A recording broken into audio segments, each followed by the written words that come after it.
여호수아 14장 1절에서 5절까지 말씀입니다. 이것은 이스라엘 자손이 가나안 땅에서 받은 기업 곧 제사장 엘르아살과 눈의 아들 여호수아와 이스라엘 자손 지파의 족장들이 분배한 것이라.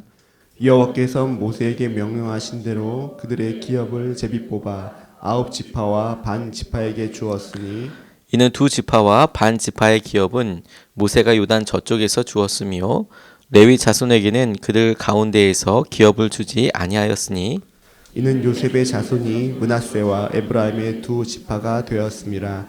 이 땅에서 레위 사람에게 아무 분깃도 주지 아니하고 다만 거주할 성읍들과 가축과 제산을 위한 목조지만 주었으니 함께합니다.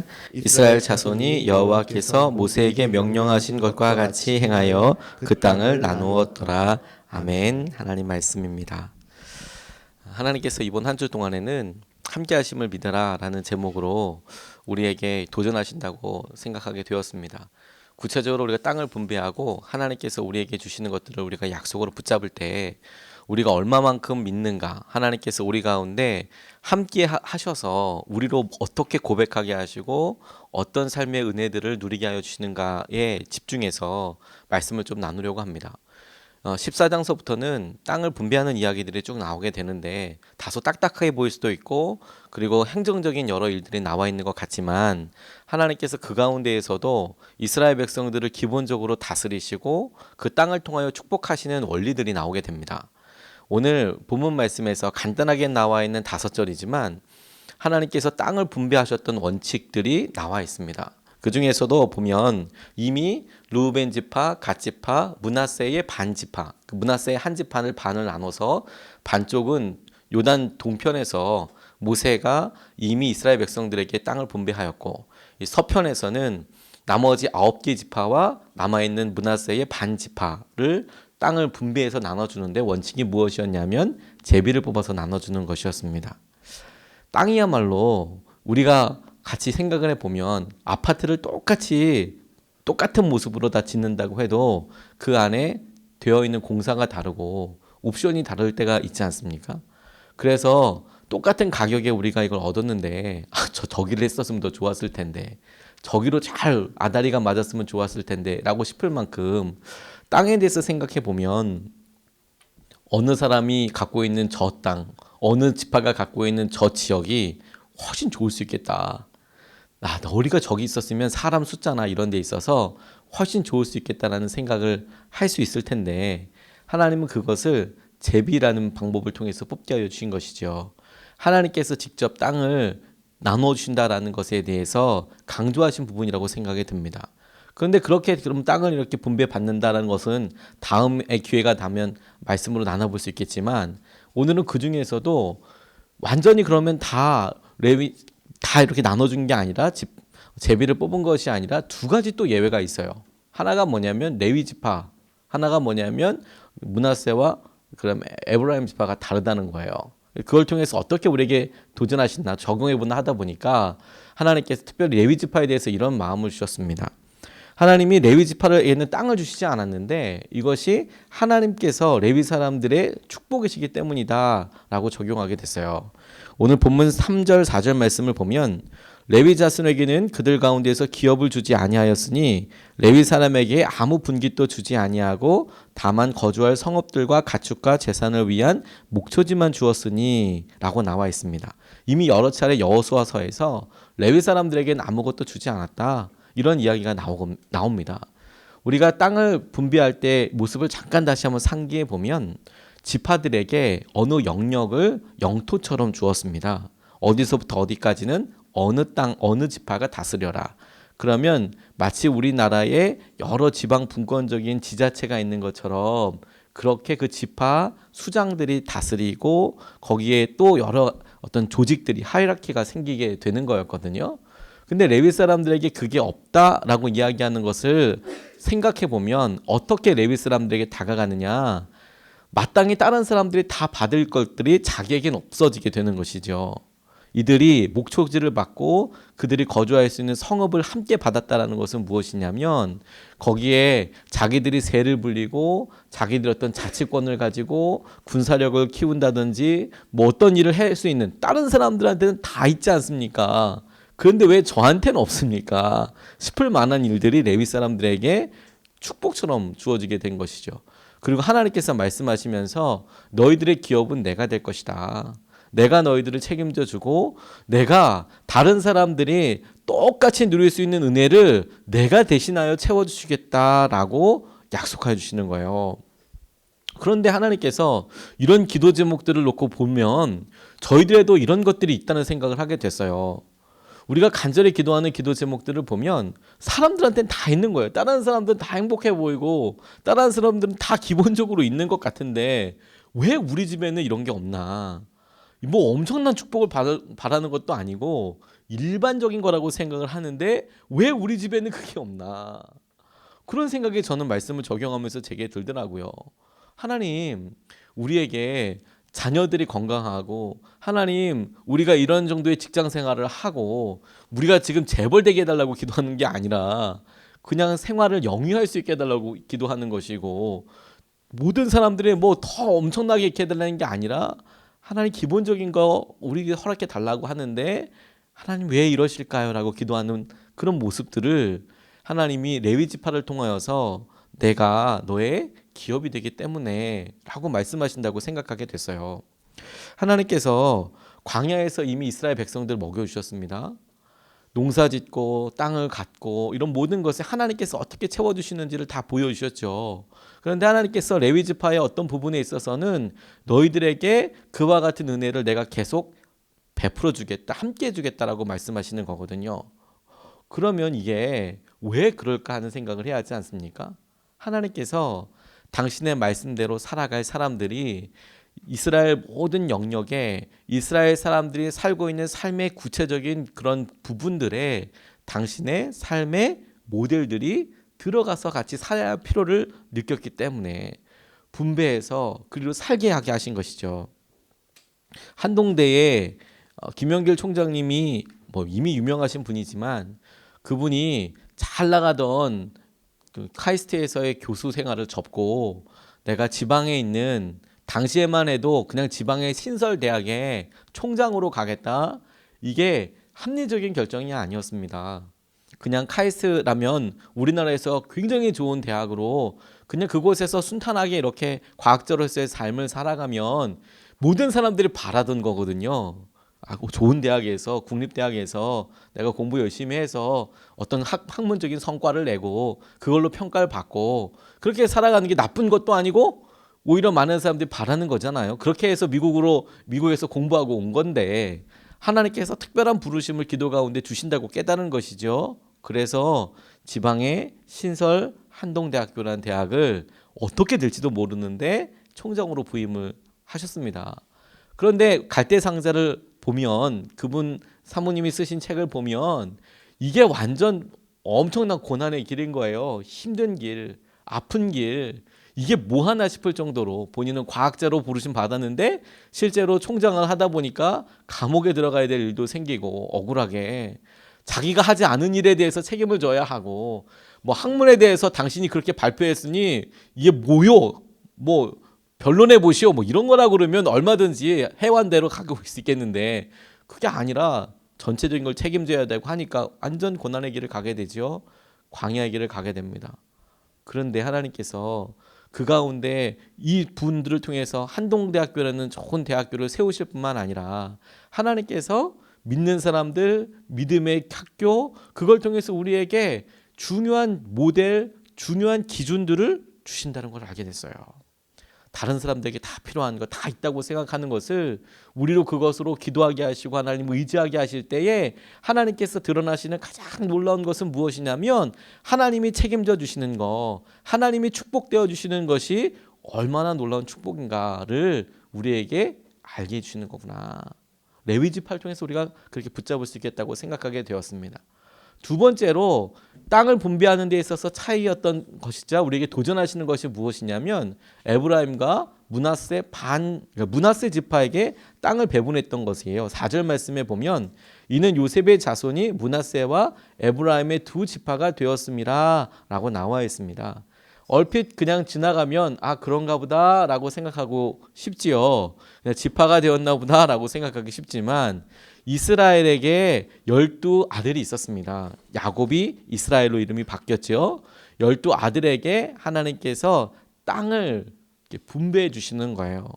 그런데 문하세와 에브라임은 이스라엘의 아들들이 아닙니다. 요셉의 아들들입니다. 그러면 원래대로라면 요셉이 들어가고 12명이 다 채워져야 되는데 레위가 받질 않았고 그리고 요셉이 받질 않았어요. 그럼 요셉은 아예 안 받은 것이냐? 그게 아니고 요셉은 요셉의 두 아들 에브라임과 문하세가 땅을 받았어요.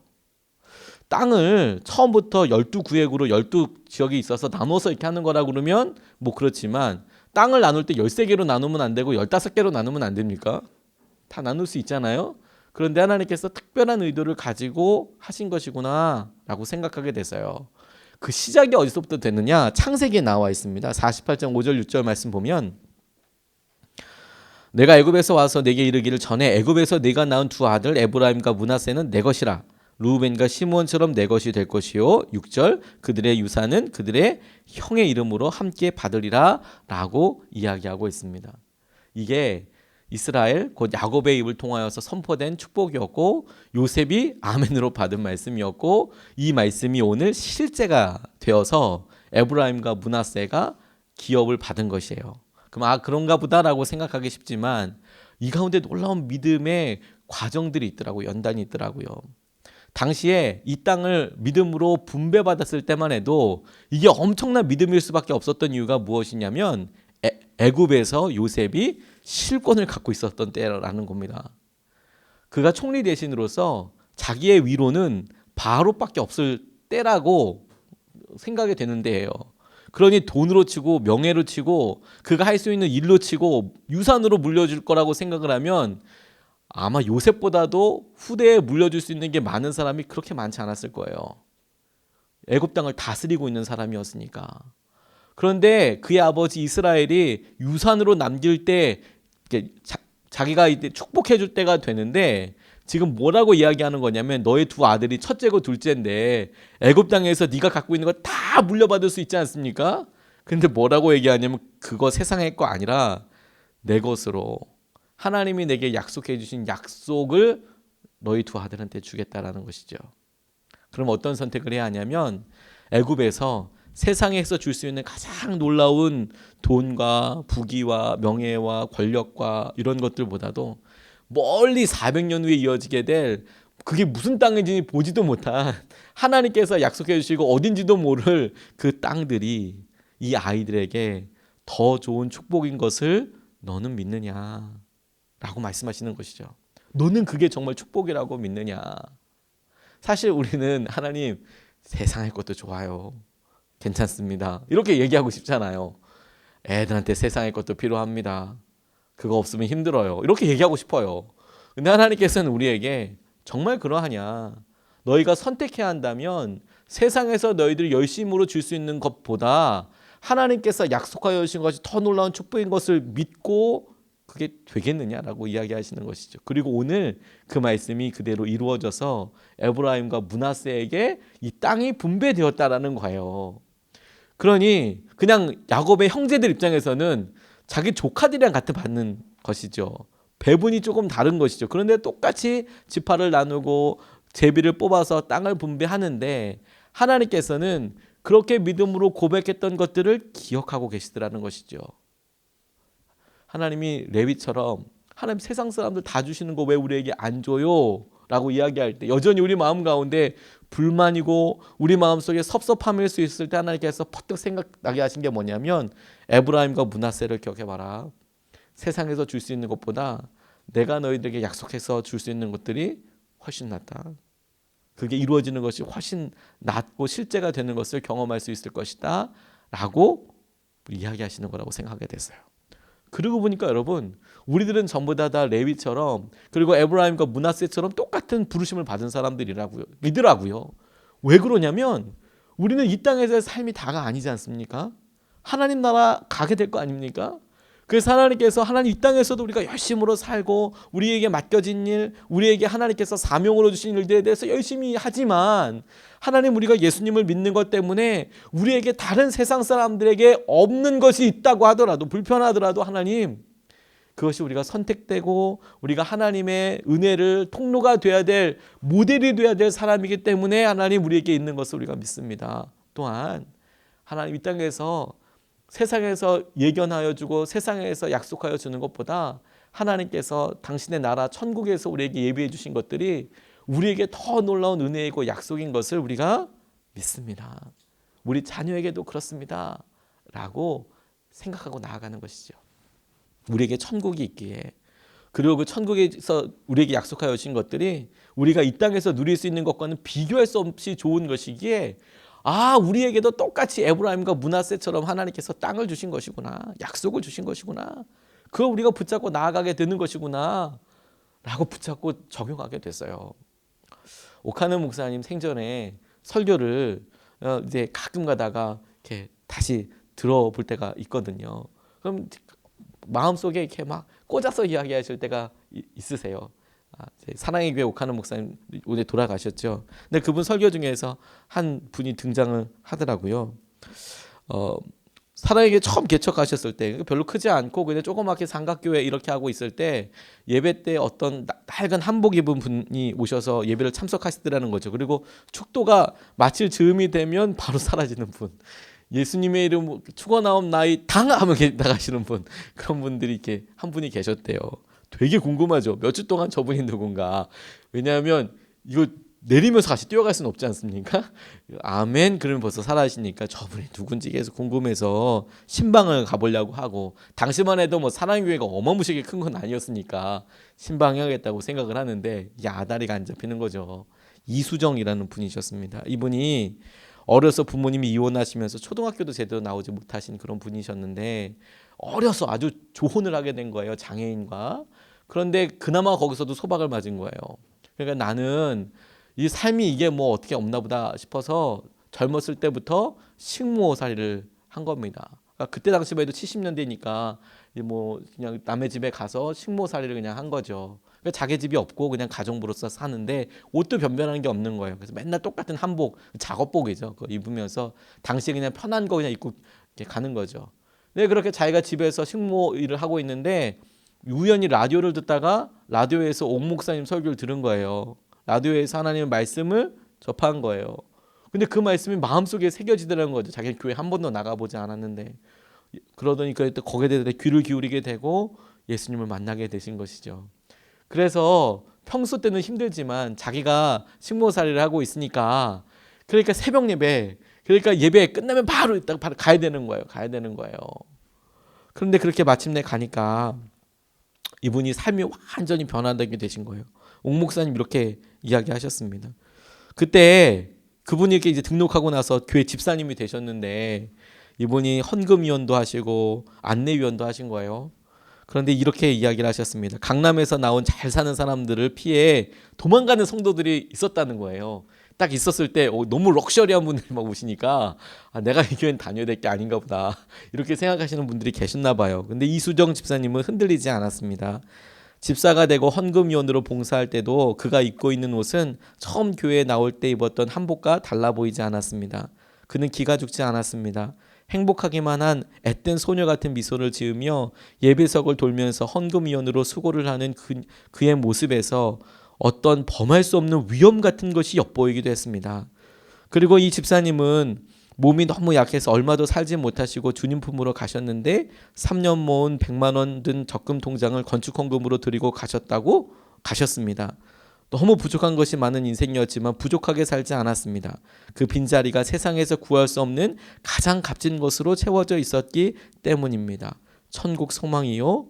그래서 누구보다 당당하게 살 수 있었던 것입니다.